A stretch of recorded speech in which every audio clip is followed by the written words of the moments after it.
नमस्कार दोस्तों, ब्लडी सत्य के आज के इस हैरान कर देने वाले बहुत ही ज्यादा खौफनाक से अनोखे एपिसोड में मैं आप सभी लोगों के सामने आज से 4 साल पहले सई नाम की लड़की और उसके परिवार के साथ घटी हुई कैसी अजीबो गरीब घटना की कहानी लेकर आ गया हूं, जिसे सुनकर आप लोगों के दिमाग के परखच्चे उड़ जाएंगे। आप लोग बोलेंगे चल बे कुछ भी बात कर रहा है। ये इतनी ज्यादा खौफनाक घटना थी कि किसी के साथ कभी घटी नहीं सकती थी। खुद से कहानी बनाकर बता रहा होगा, लेकिन ऐसा नहीं है। ये घटना सचमुच में सई के साथ घटी है। इतनी खतरनाक थी कि मैं क्या ही बताऊं। कहानी को अंत तक खाली आप सुनिए। आप बिना देरी किए कहानी की शुरू से शुरुआत करते हैं। चलते हैं 2019 में, 4 साल पहले, जब ये घटना उन लोगों के साथ घटना शुरू हुई थी। सई अपने परिवार के साथ बढ़िया से आराम से अपनी जिंदगी बिता रही थी नवी मुंबई के शहर में। अच्छे से जी रही थी, किसी तरह की कोई भी तकलीफ नहीं थी। अब क्या होता है, इसकी हर साल की आदत कि जब भी गर्मियों की छुट्टी लगे तो वो अपनी नानी के घर घूमने के लिए जाए। नानी का घर यही मुंबई से थोड़ा सा दूर था, लेकिन जब कभी भी वो नानी के घर घूमने जाती तो आसपास के इलाकों में बढ़िया से घूमती। तो 2019 वाली गर्मी भी कुछ इसी प्रकार की थी भाई। इस बार सई और सई की मम्मी और सई का भाई ये लोग पहुंच गए नानी के घर में। यहाँ पर कुछ दिनों तक घूमने के बाद पूरे परिवार वालों का ये प्लान बना कि चलो जजूरी चलते हैं। वहाँ पर खंडोबा का एक मंदिर है जो कि पूरी दुनिया में बहुत ज़्यादा प्रसिद्ध है। वहाँ पर घूमेंगे फिरेंगे तो एक अलग एक्सपीरियंस मिलेगा, भगवान का आशीर्वाद लेकर आएंगे और बहुत ज़्यादा मज़ा भी आएगा। पूरा परिवार के साथ हम लोग घूमने के लिए जा रहे हैं। इसके मामा जो थे सई के, वो तैयार हो जाते हैं। इन लोगों के पास खुद की कार भी थी। कार में सवार होती है सई, सई की मम्मी, सई का भाई, सई के मामा और इसकी नानी, जिनकी उम्र थोड़ी सी ज़्यादा थी। सभी लोग अपनी गाड़ी में सवार होते हैं और निकलने की जब प्लानिंग कर ही रहे थे कि अचानक से सई की जो नानी है वो क्या कहती है कि जजूरी जा रहे हैं तो रास्ते में ये गांव मिलेगा। उस गांव में ना एक बहुत ही प्रसिद्ध बाबा जी बैठते हैं। अगर किसी के घर में किसी भी तरह की कोई भी तकलीफ हो तो बाबा जी सामने वाले की शक्ल देख के ही बता सकते हैं कि तेरे घर में क्या परेशानी चल रही है। और उस परेशानी को ठीक करने के लिए वो कुछ ऐसा देते कि कुछ दिन तक उसका सेवन करो या अपने पास रखो, वो परेशानी तुरंत ठीक हो जानी है। और ये कोई आयुर्वेदिक दवाई नहीं थी, कोई होम्योपैथिक दवाई नहीं थी, मतलब ये कुछ दवाई नहीं था। ये एक तरीके से प्रसाद होता था और या तो फिर कुछ रखने की वस्तु होती थी, जिससे बहुत कुछ चेंजेस आ जाते थे लोगों के परिवार में। और एक दो बार नहीं, बहुत सारे लोगों के साथ हजारों बार ये बाबा के चमत्कार हुए थे। इसलिए लोगों ने बाबा को बहुत ज़्यादा दिल से मानना शुरू कर दिया था। तो नानी ने बोली बाबा के पास भी चल लेंगे, रास्ते में तो पड़ेंगे। मामा भी बोलते हैं कि ठीक है चलो रुक जाएंगे, कोई तकलीफ नहीं है। गाड़ी स्टार्ट करते भगवान का नाम लेके आगे बढ़ जाते हैं। कुछ ही देर में वो लोग उस गांव में पहुंच जाते हैं जिस गांव में वो बाबा जी बैठते हैं। इनके घर में भी थोड़ा सा टेंशन चल रहा था। बाबा इनसे थोड़ी बातचीत करते हैं और इसके मामा से एक रुमाल मांगते हैं।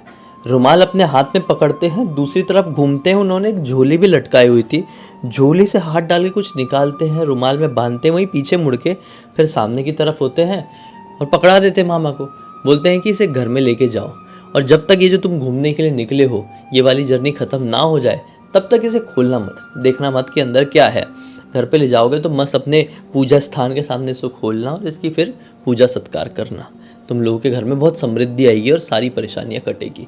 किसी भी तरह की कोई भी दिक्कत होगी तो ये तुम्हारी रक्षा ज़रूर करेगा। ये भी ओके बोल के अपने जेब में डाल लेते हैं। बाबा जी का सब लोग आशीर्वाद लेते हैं और इन लोगों को निकलने में भी टाइम हो रहा था ना, मंदिर भी तो पहुंचना था जो अभी थोड़ी और आगे था।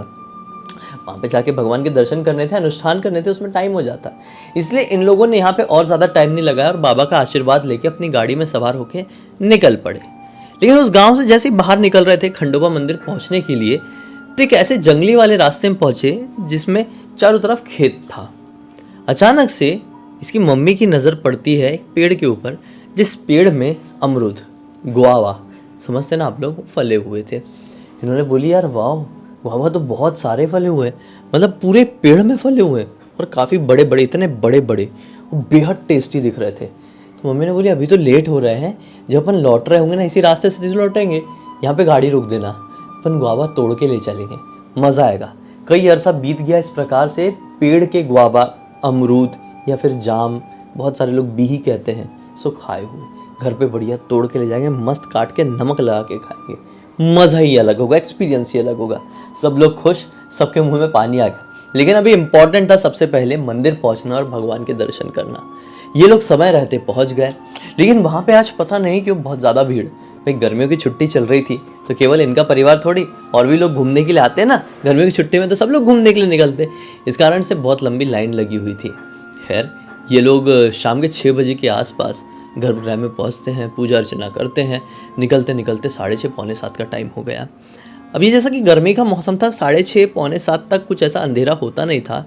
इन लोगों ने अपनी गाड़ी स्टार्ट किए और घर की तरफ रवाना हो गए। अभी अचानक से बात चलने लगी, घर की तरफ रवाना हुए तो बोले आज कितना अच्छा दिन गया यार। सबसे पहले बाबा जी के दर्शन हुए, बाबा जी ने रुमाल में कुछ बांध के दिए, फिर यहाँ पे हमारे कितने अच्छे दर्शन हो गए, कितने अच्छे से पूजा अनुष्ठान हो गया। लेकिन बाबा जी से याद आया, बाबा जी ने रुमाल में बांध के क्या दिए होंगे, हाथ में पकड़ के क्या लग रहा था। इतने में सही के मामा क्या बोलते हैं कि हाथ में पकड़ के आसानी से समझ में आ गया था कि वो क्या है। मैं तो बाबा जी का आदर करते हुए कहा नहीं, बल्कि मुझे तो पता चल गया था कि उसमें 4 फूल दबे हुए हैं। मैंने कुछ नहीं बोला, इसलिए जेब में डाल लिया हूँ। अब घर में जाके खोलेंगे, पूजा स्थान में इसको चढ़ा देंगे, फिर थोड़ा पूजा अर्चना कर लेंगे। परेशानी कुछ होगी तो कट जाएगी, भाई बाबा ने बोले।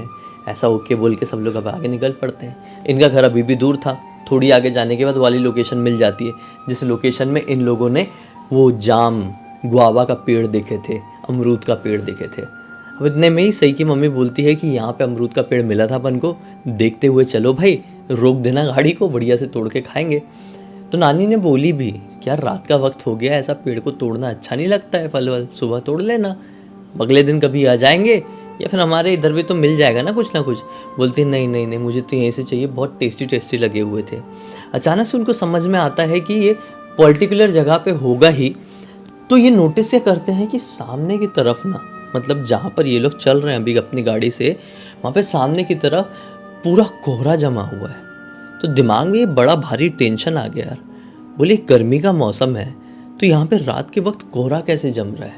कोहरा, फॉग, जो मिस्ट भी कहते हैं बहुत सारे लोग, ये तो केवल और केवल ठंड के मौसम में होता है ना, या फिर हल्की हल्की गर्मी की शुरुआत हुई रहती है, मैक्सिमम तक रहेगा, या बारिश में भी रह सकता है।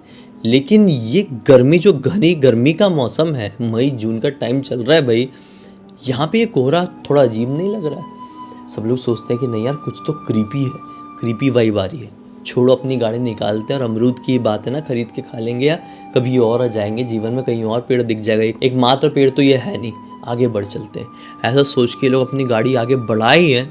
200 मीटर गाड़ी आगे बढ़ी होगी, इस लोकेशन से बाहर निकली भी नहीं थी कि अचानक से गाड़ी झटका लेके बंद हो जाती है। ये बोलते ये क्या हुआ, अभी तक तो गाड़ी बढ़िया से चल रही थी, अब कैसे बंद पड़ गई।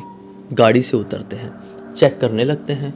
पीछे से मम्मी बोलती है, मतलब अंदर जो सही की मम्मी बैठी हुई थी, क्या हुआ, ठीक हो जाएगी कि नहीं जल्दी, कोई ज़्यादा परेशानी आ गई है। सही के मामा बोलते हैं, अरे हाँ हो जाएगा, मैं चेक कर ही रहा हूँ, अब टेंशन मत लो, मुझे अच्छे से ठीक करना आता है।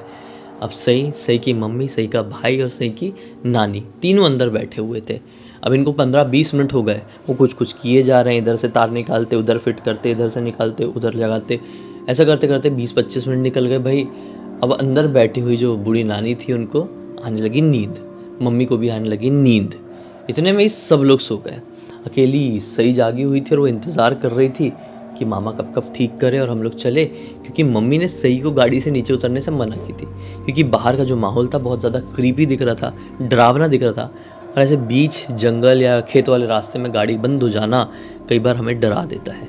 तो मम्मी भी डर गई थी, लेकिन अब इतना देर हो गया था, दिन भर की थकान थी, तो अंदर बैठे बैठे इन लोगों को नींद भी आ गई थी और सही इंतज़ार कर रही थी कि चले चले ठीक हो। जब थोड़ी देर तक ठीक नहीं हुआ, अचानक से अपनी गाड़ी से उतरी और मामा के पास बढ़ चली। बोली रही है, मामा क्या हुआ, ठीक नहीं हो रही है क्या, ज़्यादा लफड़ा हो गया क्या। इतने में ही बात करते करते इसकी नज़र पड़ती है इनकी गाड़ी के जस्ट पीछे वाले पेड़ पे। ये बोल पड़ती है, अरे मामा ये तो वही पेड़ है जो अपन लोगों ने सुबह देखे थे, इसमें अमरूद लगे हुए थे, देखो किस्मत से उसी के नीचे हमारी गाड़ी रुक गई। ये सुन के मामा भी पलटे, मामा ने भी पेड़ को देखे, मामा ने ये पाया, हाँ यार पेड़ तो वही है, लेकिन तुझे इस पेड़ को देख के थोड़ा अलग नहीं लग रहा है। इस पेड़ में जहाँ सुबह तक इतने सारे अमरूद लगे हुए थे, अभी एक भी नहीं है। ये हैरान होते हैं, अपने मोबाइल का दोनों फ्लैश लाइट ऑन भी करते हैं और मार के देखने लगते हैं कि अमरूद है कि नहीं। लिटरली सुबह ढेर सारे अमरूद लगे हुए थे, लेकिन पूरे अमरूद ऐसे गायब कैसे हो गए, समझ में नहीं आया। छोड़ो क्या अमरूद में लगे हुए हैं, अपनी गाड़ी सुधारते, भाई निकलना है, पूरे परिवार को लेके फंस गए यहाँ पे बीच जगह में। किए ही हैं 2 मिनट हाथ उसमें लगाए ही हैं एक वायर में कि अचानक से इन लोगों को झम से कुछ गिरने की आवाज़ आती है। तो सोचती है, अरे क्या गिरा। सही खड़ी थी ना बाहर, फिर से अपने मोबाइल का फ्लैश लाइट ऑन की और बढ़ गई देखने के लिए क्या गिरा है। उसकी नज़र पड़ी कि अमरूद गिरा। अभी तो कुछ नहीं था, टॉर्च मार के प्रॉपर देखे थे ऊपर, तो फिर ये इतना बड़ा अमरूद कहाँ से गिरा। इसने मामा को दिखाई, मामा देखो ना ये अमरूद कैसे गिरा यार, अभी तो ऊपर दिखाई नहीं दे रहा था इतना बड़ा कोई अमरूद। इसका ये बोलना हुआ है, मामा ने देखे ही है कि इसकी आँख के सामने लिटरली वो अमरूद बीच से 2 टुकड़े होके इधर इधर गिर गया। ये लोगों ने देखे, बोले ये क्या था यार, कुछ अजीब था, कुछ डरावना था। तुरंत देख के डरे नहीं, लेकिन ऐसी एक अजीब वियर्ड वाली फीलिंग आई। ये कुछ बहुत ही ज़्यादा अनोखा था। ये चीज़ मन में आई और अचानक से इनको किसी की कदमों की आवाज़ सुनाई दी। उस कदमों की आवाज़ को देखने के लोग पेड़ की तरफ देखें, पेड़ के तने की तरफ, तो क्या पाए कि पेड़ के पीछे की तरफ कोई खड़ा हुआ है सफ़ेद कपड़ों में। इन लोगों ने बोले कौन है वहाँ पे? पीछे खड़ा हुआ सामने आया, पाए कि वो खड़ा नहीं खड़ी थी, वो एक औरत थी जो कि सफ़ेद साड़ी में थी, सफ़ेद बाल, और बड़ी अजीब नज़रों से इन लोगों को देख रही थी। और फिर अचानक से गुआवा की तरफ देखी, वही अमरूद की तरफ जो कि अभी अभी इनके सामने गिरा और अपने आप कट गया। वो धीरे धीरे उसकी तरफ बढ़ी और ये लोग उसको देख ही रहे हैं, टॉर्च मार के गुआवा को देख रहे हैं, औरत को देख रहे हैं। उसकी तरफ बढ़ी ही है, उसको उठाई ही है, देखी, और इनकी तरफ देख के इतनी गंदी चीख मारी, इतनी गंदी चीख जिसकी कोई लिमिट नहीं। ये दोनों घबरा गए कि औरत क्या चाह रही है भाई, ऐसे अचानक से कहाँ से आई। उसको उठाई और चिल्लाने लगी। ये लोग बोले क्या हो गया, ठीक तो हैं आप, हमें देख के चिल्ला क्यों रही है? औरत कुछ बोलती नहीं है, धीरे धीरे इनकी तरफ कदम बढ़ाने लगती है। तूने मेरा अमरूद क्यों तोड़ा? ये लोग बोलते नहीं नहीं हमने नहीं तोड़े। फिर गुस्से में बोलती है तूने मेरा अमरूद क्यों तोड़ा? आवाज़ चेंज और डरावनी हुई। ये लोग बोलते हैं आप रुकिए मैडम, हमने नहीं तोड़े हैं, तुम लोगों ने मेरा अमरूद। ऐसा बोलते बोलते उसकी आवाज़ लिटरली औरत की आवाज़ से आदमी की आवाज़ की बनी और इतनी ज़्यादा डरावनी सुनाई दी कि कोई नॉर्मल कमज़ोर दिल वाला इंसान ये आवाज़ को सुन लेना तो थोड़ा सा डर सा लग जाए कि कैसी आवाज़ है, बाप रे इतनी डरावनी, इतनी भारी आवाज़। ये घबरा गए। इतने में उसने अपना मुंह फाड़ी। जो उसके दांत थे ना, जितने भी दांत हमारे कैसे एकदम नॉर्मल दांत होते ना, उसके एक एक दांत इतने नुकीले थे, शार्प, कि किसी के हाथ में घुस जाए ना तो आर पार हो जाए, इतने शार्प। साइज में बड़े नहीं थे, साइज में छोटे ही थे, लेकिन इतने शार्प थे कि उसका मुंह फटा हुआ आ करके चिल्लाई है। वो फटा हुआ मुंह देखकर ये लोग घबरा गए, इतनी जोर से डरे कि अब भागने की अंदर कोशिश करने लगे, लेकिन गाड़ी का जो दरवाज़ा है वो खुलने को तैयार ही नहीं। और जो अंदर सो रहे हैं वो पता नहीं ऐसी कौन सी नींद में सो गए हैं जो जागने की कोशिश भी नहीं कर रहे हैं। ये लोग चिल्ला रहे हैं, दरवाज़ा ठोक रहे हैं, लेकिन ये खोल नहीं रहे। वो औरत इनकी तरफ बढ़ने लगी, खाली हाथ नहीं, 2 कदम आगे बढ़ी है और इतना मोटा ईंट उठाई है और इनको मारने के लिए बढ़ी है।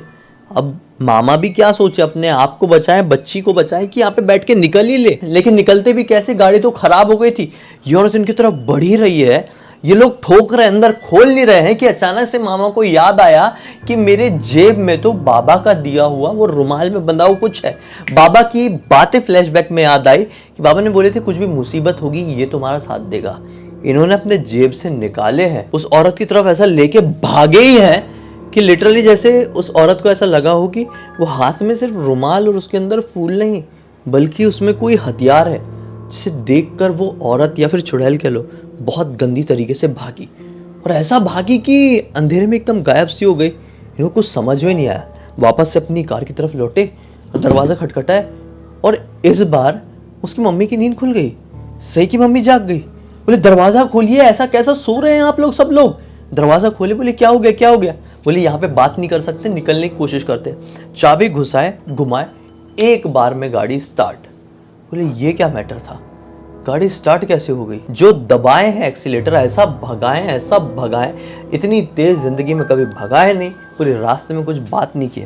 अब घर पहुंचे, घर पहुंच के जब सही की मम्मी को सारी बात बताए ना, नानी को बात बताएं, भाई को बात बताएं, किसी को अपने कानों पर विश्वास नहीं हुआ। बोले क्या बोल रहे हो तुम, ये कैसे हो सकता है?